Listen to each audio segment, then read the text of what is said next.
tusifikirie mambo ya maendeleo. Kizazi hiki tulicho nacho tufikirie uchumi. Nyewe wa kiume umepata kazi, sasa wa kisingizio gani? Mambo ya kurandaranda punguza. Tafuta mwenzako, oa, tulizana kwenye mji wako, anza kufocus maisha. Utaduna hapo unajikuta una miaka 45, umebakiza 15 kustaafu. Unaoa, una miaka 47, mtoto wa kwanza anazaliwa, umebakiza 13. Unastaafu miaka 60, mtoto wako wa kwanza anamaliza na 7. Utatukana kila mtu. Kwa ninyi wa kiume, kwa sababu una nafasi hiyo, umepata kazi yako, kinachofuata nenda ukajitambulishe, tengeneza mji.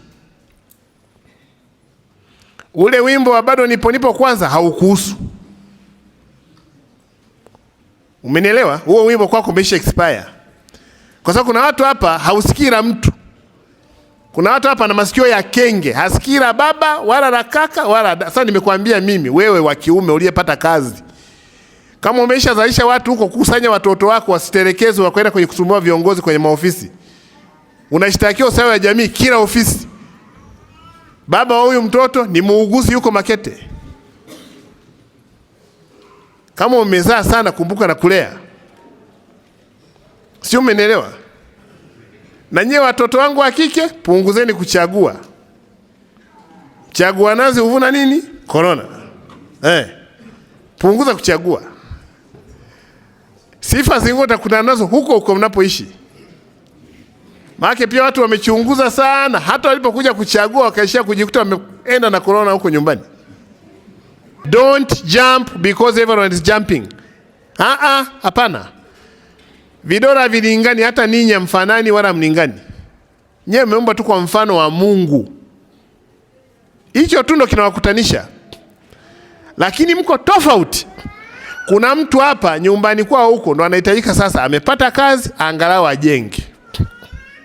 Kwamba hebu na mimi establish kwetu pawe na mji.